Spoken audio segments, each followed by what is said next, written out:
ಲೈಫಲ್ಲಿ ನಂಗೆ ಏನು ಮಾಡಬೇಕು ಅಂತ ಗೊತ್ತಾಗದೇ ಇದ್ದಾಗ ನೀವೇ ನಂಗೆ ದಾರಿ ತೋರಿಸಿದ್ದು.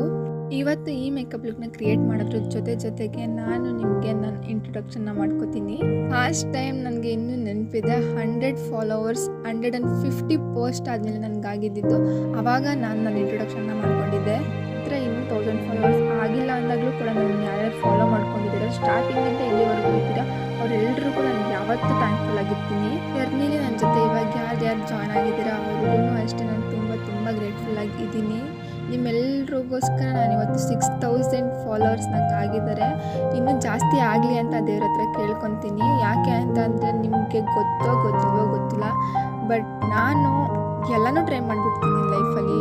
At this point proper introduction ಮಾಡ್ಕೋಬೇಕಂತಂದರೆ ನಾನು ಬೆಳೆದಿದ್ದೆಲ್ಲ ಮಧುರದಲ್ಲಿ ಚಿಕ್ಕ ಹಳ್ಳಿಲಿ. ಎಜುಕೇಷನಲ್ಲಿ ಸಿವಿಲ್ ಇಂಜಿನಿಯರಿಂಗ್ ಮುಗಿಸಿದ್ದೀನಿ. ಸಿವಿಲ್ ಇಂಜಿನಿಯರಿಂಗ್ ಮುಗಿಸ್ತಾದ್ಮೇಲೆ ನೀವು ಅನ್ಕೋಬೋದು ಪ್ಲೇಸಲ್ಲಿ ಒಳ್ಳೆ ಕಂಪ್ನಿಗೆ ಹೋಗ್ತಿದ್ದೀನಿ ಅಂತ. ಬಟ್ ನಾನು ಸಿವಿಲ್ ಇಂಜಿನಿಯರಿಂಗ್ ಆದಮೇಲೆ ಗೌರ್ಮೆಂಟ್ ಜಾಬ್ಸ್ಗೆ ಓದಬೇಕಂತ ಹೈದ್ರಾಬಾದಲ್ಲಿ 3 ಮಂತ್ಸ್ ಕೋಚಿಂಗ್ ತೊಗೊಂಡು ಮತ್ತೆ ಮನೆಗೆ ಬಂದು 1 ಇಯರ್ ಏನೋ ಓದಿದ್ದೀನಿ ಗೌರ್ಮೆಂಟ್ ಕೆಲಸಕ್ಕೆ. ಮನೆಯಲ್ಲಿ ರಿಲೇಟಿವ್ಸ್ ಎಲ್ಲ ಕಡೆಯೂ ತುಂಬಾ ಪ್ರೆಷರ್ ಆದಮೇಲೆ ನಾನು ಮತ್ತೆ ಕಾರ್ಪೊರೇಟ್ಗೆ ಸ್ವಿಚ್ ಆದೆ. ಯಾಕೆ ಇನ್ನೂ ಕೆಲಸ ಸಿಕ್ಕಿಲ್ಲ ಅಂತ ಕೇಳಿ ಆದಮೇಲೆ ನಾನು ಮತ್ತೆ ಕಾರ್ಪೊರೇಟ್ಗೆ ಹೋದೆ ಕೆಲಸಕ್ಕೆ. ನಾನು ಕಾರ್ಪೊರೇಟ್ ಕೆಲಸ ಮಾಡಬಾರ್ದು ಅಂತಲೇ ಅಂದ್ಕೊಂಡಿದ್ದೆ, ಇಷ್ಟ ಇರಲಿಲ್ಲ ಅಂದ್ರೂ ಸೇರಿಕೊಂಡೆ ಅಂತ.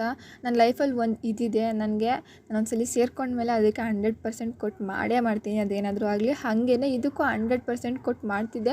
ಬಟ್ ನಂಗೆ ಕಾನ್ಸ್ಟೆಂಟಾಗಿ ಒಂದು ಫಿಯರ್ ಇತ್ತು, ನಂಗೆ ಇದಲ್ಲ, ನನಗೆ ಕೆಲಸ ಮಾಡಬೇಕಿಲ್ಲ, ನಂಗೆ ಇನ್ನೂ ಏನೋ ಇದೆ, ನಂಗೆ ಕ್ರಿಯೇಟಿವ್ ಫೀಲ್ಡಲ್ಲಿ ಮಾಡಬೇಕಂತಲೇ ಇಷ್ಟ ಇತ್ತು ಆ್ಯಕ್ಚುಲಿ.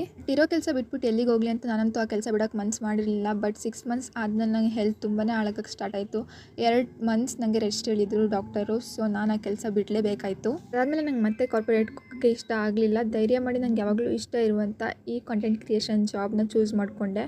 ನಾನು ಧೈರ್ಯ ಮಾಡಿ ನಮ್ಮ ಮನೆಯವ್ರನ್ನೂ ಒಪ್ಪಿಸಿ ಫೇಸ್ನ ತೋರಿಸಿ ವಿಡಿಯೋ ಮಾಡೋಕ್ಕೆ ಸ್ಟಾರ್ಟ್ ಮಾಡಿದೆ. ಈ ಮಧ್ಯದಲ್ಲಿ ನಾನು ಕೆಲ್ಸಕ್ಕೆ ಹೋಗ್ತಿರ್ಬೇಕಾದ್ರೆ UGC ಕ್ರಿಯೇಷನ್ ಕೂಡ ಮಾಡಿದ್ದೀನಿ, ಫೇಸ್ಲೆಸ್ UGC ಕ್ರಿಯೇಷನ್ನ. ನಾವು ನೀಶ್ನ ಚೂಸ್ ಮಾಡಬೇಕಂತ ಬಂದಾಗ ನಾನು ಬ್ಯೂಟಿನೇ ಚೂಸ್ ಮಾಡಿದೆ. ಯಾಕಂತಂದರೆ ಇಲ್ಲಿ ಸುಮಾರು ಜನಕ್ಕೆ ಇನ್ನೂ ಮೇಕಪ್ ಅಂದರೆ ಭಯ ಇದೆ. ಆ ಭಯನ ಕಾನ್ಫಿಡೆಂಟಾಗಿ ಟರ್ನ್ ಮಾಡಬೇಕು. ನಂತರನೇ ನನಗೆ ಗೊತ್ತಿರೋದನ್ನ ನಿಮ್ಗೆ ಹೇಳ್ಕೊಡ್ಬೇಕು, ನನಗೆ ಗೊತ್ತಿಲ್ಲದನ್ನ ನಿಮ್ಮ ಜೊತೆನೇ ಕಲಿಬೇಕು ಅಂತ ಬ್ಯೂಟಿ ನೀಶ್ನೇ ನಾನು ಚೂಸ್ ಮಾಡಿದೆ. ಸ್ಟಾರ್ಟಿಂಗಲ್ಲಿ ಕಷ್ಟ ಇತ್ತು, ಸೆಲ್ಫ್ ಡೌಟ್ ಇತ್ತು. ಹಾಗೆ ಬರ್ತಾ ನನಗೆ ಎಷ್ಟಷ್ಟು ಒಳ್ಳೆ ಪೀಪಲ್ಸ್ನ ನಾನು ಆನ್ಲೈನಲ್ಲಿ ಮೀಟ್ ಮಾಡಿದ್ದೀನಿ ಅಂದರೆ ನಂಗೆ ಹೇಳೋಕ್ಕೆ ಆಗಲ್ಲ. ನಾನು ಯಾವತ್ತೂ ಅವ್ರನ್ನ ಮರೆಯಲ್ಲ. ನಾನು ಈ ಪೇಜ್ ಸ್ಟಾರ್ಟ್ ಮಾಡಿದಾಗ ನನಗೆ ಮೇಕಪ್ ಆರ್ಟಿಸ್ಟ್ ಆಗಬೇಕು ಅನ್ನೋ ಯಾವುದೇ ಯೋಚನೆಯೂ ಇರಲಿಲ್ಲ. ಬಟ್ ನಂಗೆ ದಾರಿ ಗೊತ್ತಿಲ್ಲದಿರಬೇಕಾದ್ರೆ ನೀವೇ ನನ್ನ ಮೋಟಿವೇಟ್ ಮಾಡಿ ನನಗೆ ಲವ್ ಕೊಟ್ಟು, ಅಕ್ಕ ಇಲ್ಲ ನೀವು ಮಾಡಿ ಮೇಕಪ್ ಆರ್ಟಿಸ್ಟ್ ಆದರೆ ನಾನು ನಿಮ್ಮ ಹತ್ರ ಮೇಕಪ್ ಮಾಡಿಸ್ಕೊತೀನಿ ಅಂತ ಹೇಳಿ ನಾನು ಇವತ್ತು ಮೇಕಪ್ ಆರ್ಟಿಸ್ಟ್ ಆಗೋಕ್ಕೆ ಪ್ರೊಫೆಷ್ನಲಿ ಕೋರ್ಸ್ನ ತಗೋತಿದ್ದೀನಿ. ಅದಕ್ಕೆ ನಾನು ನಿಮಗೆ ಹೇಳ್ತಿರೋದು, ನನಗೆ ದಾರಿ ಗೊತ್ತಿಲ್ಲದೆ ಇದ್ದಾಗ ನೀವೇ ನನಗೆ ದೇವರಾಗಿ ದಾರಿ ತೋರಿಸಿದ್ರೆ ತುಂಬ ಥ್ಯಾಂಕ್ಸ್.